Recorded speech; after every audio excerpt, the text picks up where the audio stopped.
السلام علیکم ورحمت الله وبرکاته. الله دې وکړي چې جوړ او روغ یاست او د صحت جامې په فتن لرئ. نو ملګرو، نن مې تاسو ته یو داسې اپلیکیشن راوړی چې څنګه کولی شو چې د میسج څخه اډیو جوړ کړو، یا د نورو ټایپیدیانو یا د نورو داسې شیانو څخه اډیو جوړه کړو، یا میسج واړوو اډیو ته. نو ملګرو، د دې لپاره به تاسو یو اپلیکیشن را ډاونلوډ کړئ. کایک سونګ په نامه دی دغه اپلیکیشن دی. نو تاسو یې لیدلی شئ، دغه اپلیکیشن دی کایک سونګ. نو اوس په دغه اپلیکیشن به تاسو د پلی سټور سره ډاونلوډ کړئ. نو اوس زه تاسو ته طریقه درښیم چې په پلی سټور کې تاسو څنګه را ډاونلوډولی شئ. پلی سټور کې به تاسو په سرچ کې ولیکئ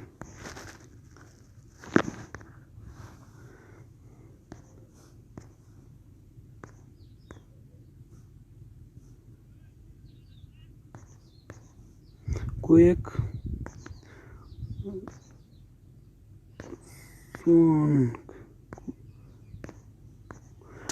سونګ به ولیکئ. نو داسې دا ما چې لیکلی تاسې پرې سکرین شاټ ځینې واخلئ، بیا بیا په خپل پلی سټور کې داسې ولیکئ کویک سونګ. نو زه کلیک کوم، دغه دی د اپلیکیشن دغه اپلیکیشن دی، تاسې لیدلی شئ دغه. نو دا اپلیکیشن دی د کویک سونګ په نامه. نو دا اپلیکیشن ما دغه کړی دی، نصب کړی دی. نو اوس زه تاسو ته په واټساپ کې درښیم چې څنګه کولی شو چې نو ملګرو، تاسو به پر میسج کلیک وکړئ، میسج به ټینګ کړئ. میسج مو ټینګ کړئ، وروسته به پر دغه شیر اپشن باندې کلیک وکړئ. دلته چې مو کلیک وکړئ پر شیر اپشن باندې، نو وروسته تاسو ته ډېر اپشنان راپورته کوي، ډېر اپلیکیشنان. نو تاسو به دغه کویک سونګ انتخاب کړئ. زه دغه کویک سونګ انتخابوم، دا کویک سونګ.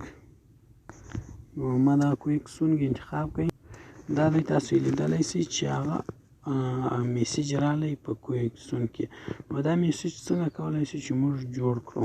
نو تاسو به پر دغه ځای کلیک وکړئ، دلته بیا ذخیره کولی شئ. نو دلته چې راغلاست تاسو به دلته کلیک وکړئ. دلته چې مو کلیک وکړئ نو MP3 به انتخاب کړئ. MP3 چې مو انتخاب اوس به دلته کلیک وکړئ.